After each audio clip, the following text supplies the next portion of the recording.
Hello, Leo. I'm Julie here with a weekly meditation. It's March, an unusually warm day, and I am still working remotely um, from my job in the city, and I'm house sitting in Vermont where I can see this lovely view. So I decided to come out today and do our talk out here. Daylight saving is coming, days are getting longer, spring is in the air, and I'm feeling pretty excited. Sometimes in the city, I can sit in front of my computer all day, and at the end of the day realize, my gosh, I didn't even get outside. And that is not a good day. We need to be outside. It's easy, even when we go outside, to be blind sometimes to the natural world around us.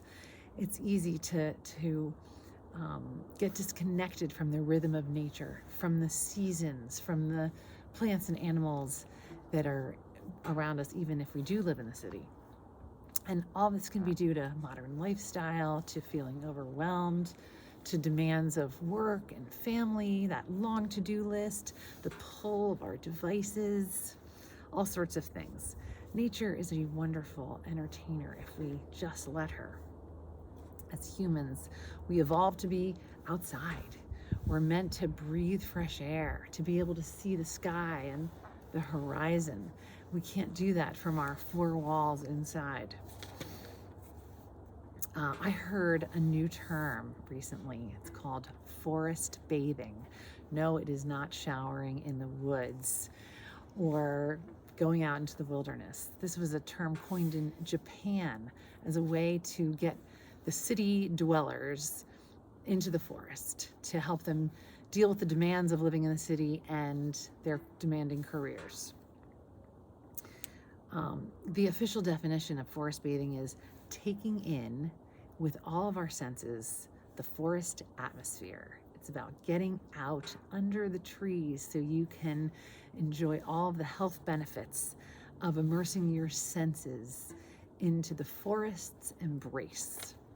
Research shows that forest bathing reduces stress, increases our feeling of aliveness, improves our sleep, lowers our heart rate and our blood pressure, improves immune function, and maybe most of all, helps us reconnect to nature.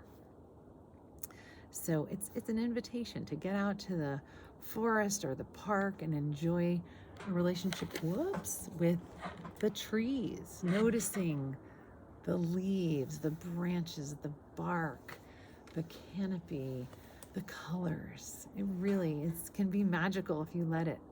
So I'm going to move out of the way. We'll do a short meditation just with our senses. So sit in your upright position and feet on the floor. You can close your eyes or you can open them and look at the scene. Just imagine that you're here.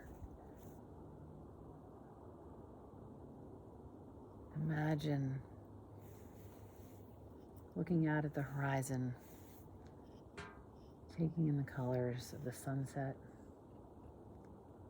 the colors of the hills and the mountains. Use your eyes, your sight, to take in the scene, notice the details.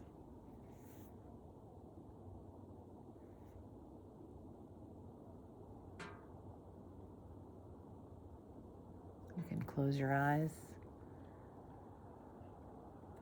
or leave them open. Next, move on to your ears. You might be able to hear a little rustle of wind in the trees. You may also be able to hear a tap, tap, tap. That is actually sap from the tree landing in the bucket, the metal bucket that is the way sap used to be collected.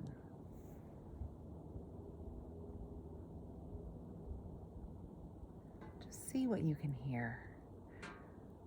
Imagine what you might hear in this scene.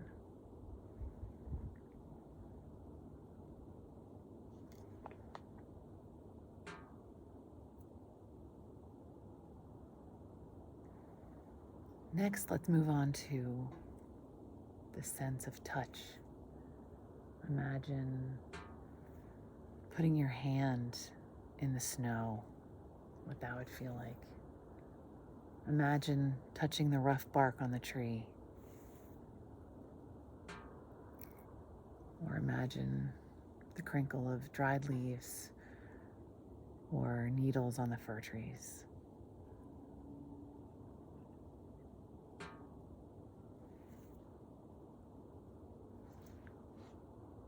And finally, imagine with your sense of taste, what it might be like to taste a little bit of that sap that's dripping in the bucket.